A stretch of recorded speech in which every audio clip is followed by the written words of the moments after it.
My name is Elizabeth Dickey, and I'm currently a sophomore at Hudson University. When I think about what describes me as a person, I think of my best friends. When we're together, the one thing we love to do the most is eat.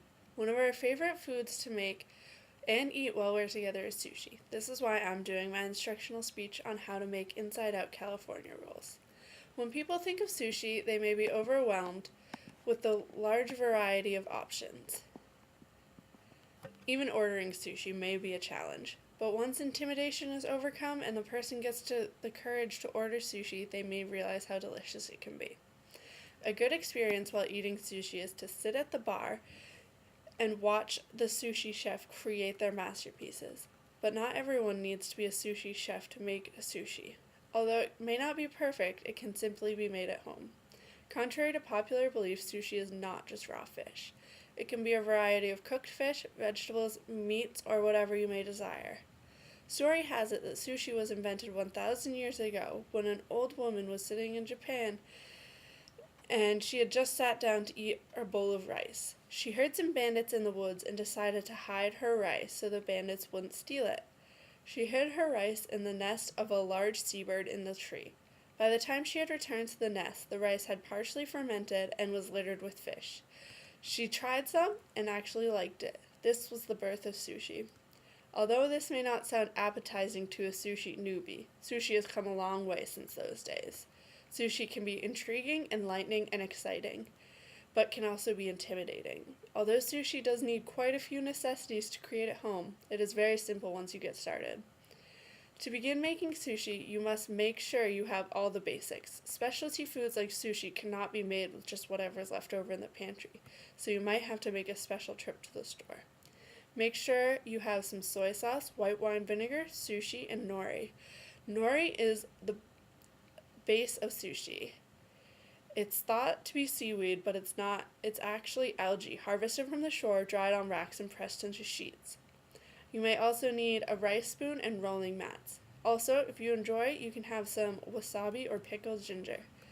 The first step to making sushi is making the rice. To make the sushi rice, you must wash the grains until the water runs clear. Usually this takes about 3 rinses. Cook the sushi rice with equal parts water. Bring the mixture to a boil and cover on high heat. You want to cover the the rice in water for 10 minutes, then turn off the heat and let set for another 10 minutes. While the rice is cooling in a small bowl, you want to mix 2 tablespoons sugar, 1 tablespoon salt, and 2 tablespoons rice wine vinegar, and then microwave this mixture for 30 to 45 seconds. Dump the partially cooled rice into a preferably wooden bowl. Drizzle over the vinegar mixture and mix into the rice. Once the rice is completely cooled, you want to place a moist towel over it until you're ready to make your sushi rolls. I'll admit, while making this sushi at home with my friends, we tend to break some of these rules, but from our experience, the sushi still tastes just as good in the end. Sometimes, to cool our rice, we refrigerate it even though you're not supposed to, and we also use a glass bowl to mix the rice in. For each step, we use our own personal touch, but this just makes it easier for us. It does take a lot of experimenting to get the sushi where you like it in the end, though. The next step you need is you should also cover your bamboo mats in plastic wrap so the rice doesn't stick to it. The type of sushi I am focusing on is inside-out California rolls. This means that the rice is on the outside and the vegetables are on the inside of the nori. This type of sushi was invented in California by a sushi chef in the early 1970s. This includes rice, crab, cucumbers, avocado, nori, and sesame seeds. To begin, prepare the cucumber and avocado by peeling and slicing lengthwise into 1/4-inch slices. Usually, we use imitation crab because it's easy to work with and it's less expensive. This crab can be torn into strips. Next, you want to take the nori, place it shiny side down, and grab about a cup of the prepared sushi rice. Spread it over the nori, leaving about 1/2 inch uncovered at the end. The rice should be no more than 1/4 inch thick.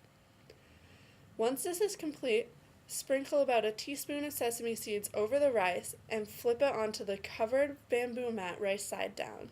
On the blank side of the nori, Place a line of cucumber, crab, and avocado in the middle.